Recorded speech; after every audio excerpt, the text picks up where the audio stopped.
धार्मिकता के अंदर कौन कौन से पॉइंट आते हैं। नंबर 1, तम्बाकू सेवन नहीं करे। नंबर 2, मांस नहीं खावे।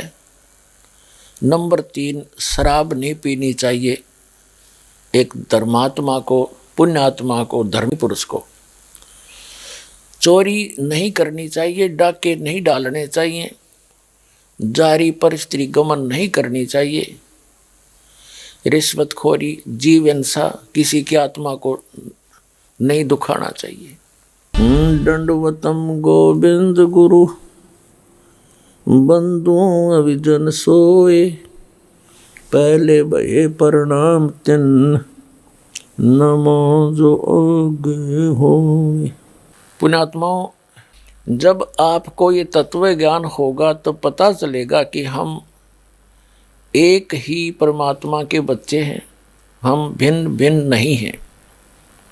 कोई तो कहता है कि जैसे पवित्र हिंदू धर्म के श्रद्धालु कहते हैं हमारा हिंदू धर्म अच्छा है, और मुसलमान धर्म के श्रद्धालु कहते हैं हमारा मुसलमान धर्म सर्वश्रेष्ठ है, सर्वोत्तम है।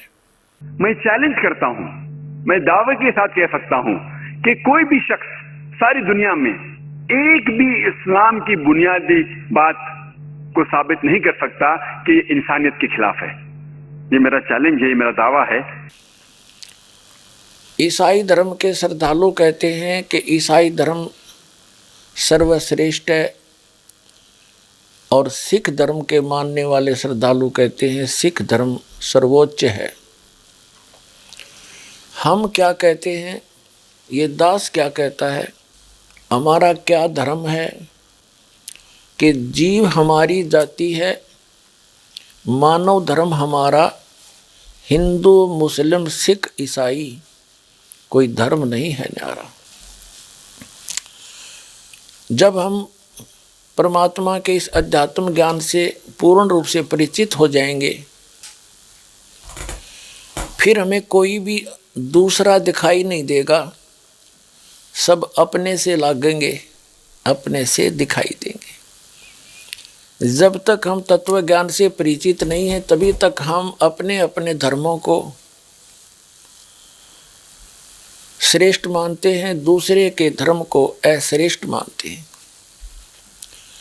ये भी हमारी अध्यात्म ज्ञानहीनता है कि हम धर्म को भी अच्छा और बुरा कहते हैं। धर्म तो अच्छा ही होता है, वो बुरा होता ही नहीं। और जो व्यक्ति धार्मिकता से गिर जाते हैं वो बंदे धर्मी नहीं होते। धार्मिकता के अंदर कौन कौन से पॉइंट आते हैं। नंबर 1, तम्बाकू सेवन नहीं करे। नंबर 2, मांस नहीं खावे। नंबर 3, शराब नहीं पीनी चाहिए एक धर्मात्मा को, पुण्यात्मा को, धर्मी पुरुष को। चोरी नहीं करनी चाहिए, डाके नहीं डालने चाहिए, जारी पर स्त्री गमन नहीं करनी चाहिए, रिश्वतखोरी, जीव हिंसा, किसी की आत्मा को नहीं दुखाना चाहिए। इन धर्म के नियमों का जो पालन करता है वो धर्मी व्यक्ति है, वो धर्म आत्मा है, वो पुण्य आत्मा है। इनका जो पालन नहीं करता है वो किसी भी धर्म में रह रहा है, वह व्यक्ति धर्मी नहीं है, वो पुण्य आत्मा नहीं है, वो धर्म की उन मर्यादाओं को भंग किए हुए है। एक भक्त ने एक मुसलमान प्रवक्ता के प्रवचन सुने। उस भक्त ने इस दास से कहा कि मैंने उस मुसलमान प्रवक्ता के प्रवचन सुने, उनकी सीडी मंगाई, सीडी देखी, डीवीडी, वीडियो, और उसने एक चैनल भी चला रखा है पीस चैनल के नाम से। और इंटरनेट के अंदर एक यूट्यूब नाम का कोई इंटरनेट सिस्टम है, उसके अंदर भी उसकी वीडियो डाली गई है। उस श्रद्धालु भक्त ने इस दास को कहा कि मैं कुछ उनकी सीडी लाया हूँ, उनके द्वारा लिखी हुई कुछ पुस्तक भी हैं, वो सभी मुझ दास को दी और कहा कि आप उस पर कुछ विवेचन करें। उसने दावा किया है कि मैंने लगभग हिंदुस्तान के अंदर 30-40 हजार हिंदुओं को मुसलमान बना दिया।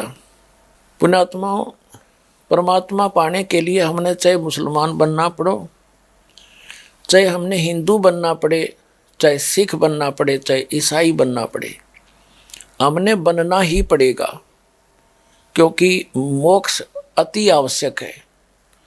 आत्मा परमात्मा के लिए भटक रही है, जब तक ये परमात्मा से नहीं मिलेगी इसको संतोष नहीं हो सकता। इस दास ने वो सीडी देखी, डीवीडी देखी, सुनी,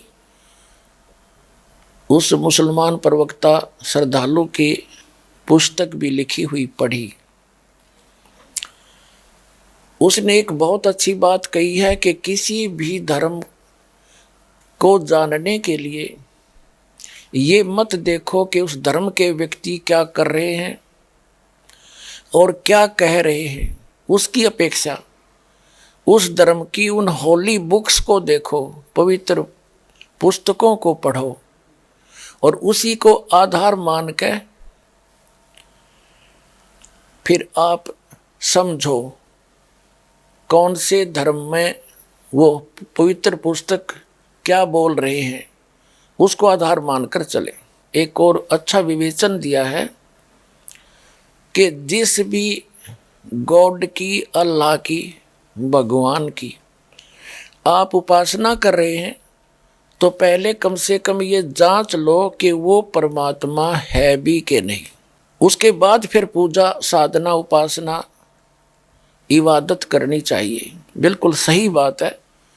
इसके बिना अगर कोई साधना करता है बगैर किसी जांचे तो वो डगमग व्यक्ति है। उसको फिर बाद में कोई बहका सकता है कि आपका इष्ट, आपका अल्लाह, आपका भगवान ये पूर्ण परमात्मा नहीं है, तो वो डगमग हो जाएगा। जब तक स्वयं दृढ़ नहीं होगा, अपने धर्म की पुस्तकों से या अन्य धर्म की पुस्तकों से वो निर्णय नहीं कर लेगा, तुलना नहीं कर लेगा कि आप जिस अल्लाह या खुदा भगवान की पूजा कर रहे हो वो भगवान, अल्लाह, गॉड है भी कि नहीं।